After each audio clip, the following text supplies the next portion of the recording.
Today, you still have a real chance to turn your dreams into reality, to make yourself into exactly what you want to be, no matter who you are or where you start from. Some people might disagree with me about that, but I know it's true.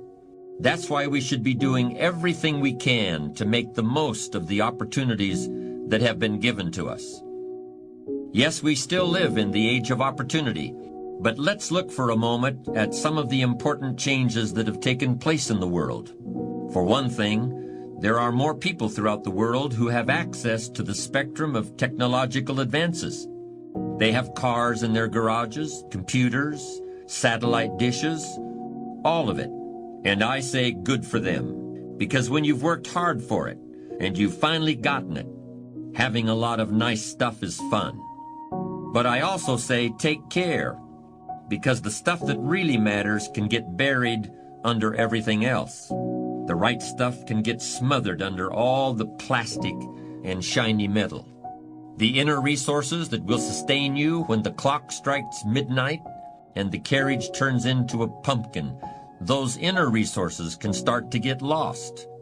And what you've got becomes a little less important than what you are. I'm talking about character now. Does it seem to you that a lot of people are succeeding these days without the benefit of a strongly developed character? It does seem that way to me sometimes, but I think some very positive signs are beginning to appear. I think we're starting to realize that we'd better remember what got us this far if we expect to go any farther. So I'm going to tell you where the word character comes from, and I'd hope it has as big an effect on you as it did on me. But first I want to just quickly mention the origins of another word that people often confuse with character, just to clarify the differences.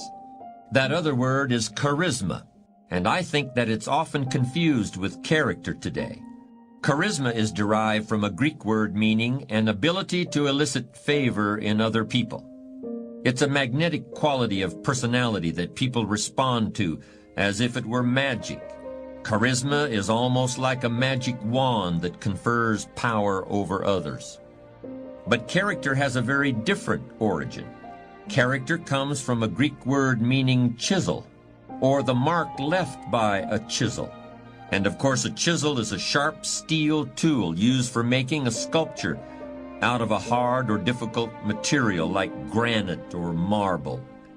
And a chisel is also used for stripping away waste material from an object, stripping away stuff that might get in the way in order to get down to the essential thing, the thing that really matters. So in its origins, the word character isn't related to a word like charisma, which we've described as a kind of magic wand. Character isn't a magic wand, and I hope you'll remember that.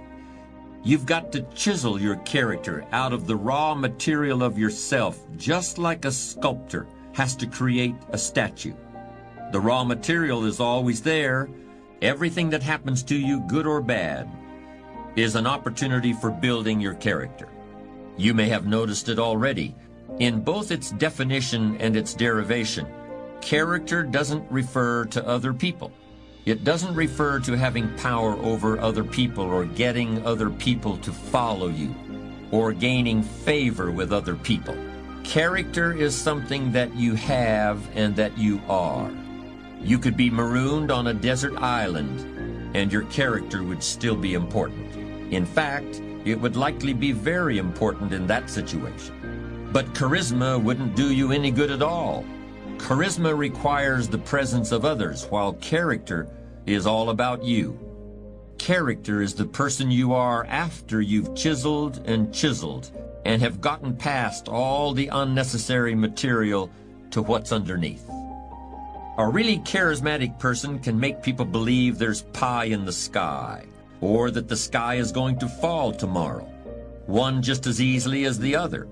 By creating these expectations, charismatic individuals can indeed energize and inspire others, or terrify and demotivate them, until the overblown scenarios are proven false and the charisma runs out. But a person of character doesn't need to be anyone's Pied Piper.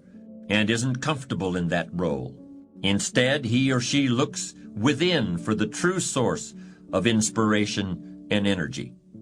A charismatic person can inspire devoted or even fanatical loyalty, but this can all too easily turn into an unconscious sense of dependency, and that can make matters difficult when the leader is no longer available. Like a charismatic coach, effective during the glory years, but when he leaves the organization, there is a sense of abandonment, and the team may never achieve anything like its prior success. Powerful personalities often resist delegating authority, but it's an attitude of character for a leader to refrain from making himself or herself the indispensable heart and soul of an organization. Charismatic people have to keep pulling rabbits out of the hat. The magic of their presence has got to keep expressing itself, or people might start wondering where it went. Worse yet, they might start getting bored. One of the biggest pitfalls for a charismatic leader comes straight from his or her ability to inspire love and devotion. And this is the last point I want to make. In order to bask in the warm glow of a leader's approval, people may become reluctant to voice disagreements. There are people who become isolated because subordinates are afraid of them. But the same isolation can occur as a result of misplaced affection. People of character are usually well loved by everyone around them, but they make it clear that their own first love is for the truth, even if it hurts. And I want to close this discussion with a comparison between two historical personalities. Alexander the Great was undoubtedly the most charismatic leader who ever lived. He lived only to the age of 33, but he personally led his armies into one victorious battle after another. It wasn't always easy, however. Alexander's willingness to put himself in danger, his gift for oratory, and his genius as a military tactician inspired fanatical loyalty from his troops. But even they grew weary after years of constant warfare. More than once, they threatened to mutiny and return to Greece. But until they reached the malaria-ridden jungles of India, Alexander was always able to rally them for one more battle. He believed that he was a god, and that his wars of conquest demonstrated his divine power to the rest of the world. When he died in the ancient city of Babylon, his body was transported across the desert to Egypt in a golden hearse, drawn by scores of horses. Yet no one worships Alexander today. No one is impressed by all the cities he named after himself, or by the city he named after his horse, or by the palace he built and filled with huge pieces of furniture so that people would think he was a giant. In fact, Alexander's influence began to evaporate soon after his death, and new conquerors soon took his place. 300 years after Alexander, Jesus Christ began to preach.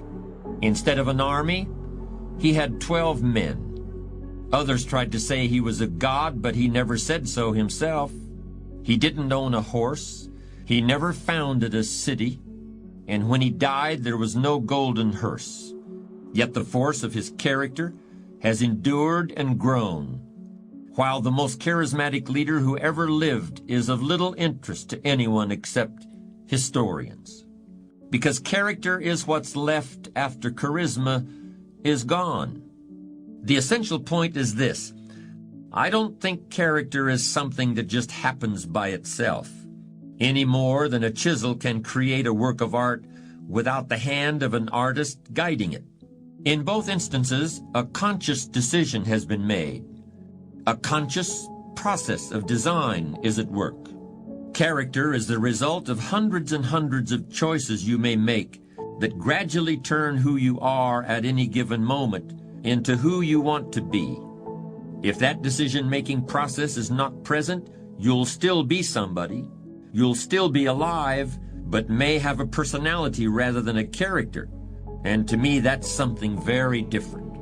Character isn't something you were born with and can't change like your fingerprints. It's something you weren't born with, and that you must take responsibility for making. There used to be a joke about football teams that lost every game. The coach would say, "Well, we built a lot of character this year, didn't we?" As if character is something that you settle for when you haven't achieved what you really wanted. Or as if character is something that automatically develops in you as a result of adversity. I don't buy that. I don't think adversity by itself builds character. And I certainly don't think that success erodes it. You can build character by how you respond to what happens in your life, whether it's winning every game or losing every game, or getting rich or dealing with hard times. You build character out of certain qualities that you must create and diligently nurture within yourself. You've got to look for those things in your heart and in your gut. You've got to chisel away in order to find them, just like chiseling away rock in order to create the sculpture that has previously existed only in your imagination. But the really amazing thing about character is that if you're sincerely committed to making yourself into the person you want to be, you'll not only create those qualities, you'll strengthen them and recreate them in abundance, even as you're drawing on them every day of your life. Like the burning bush in the biblical book of Exodus, the bush that burned, but it was not consumed by the flames. Character sustains itself and nurtures itself, even as it's being put to work and tested and challenged.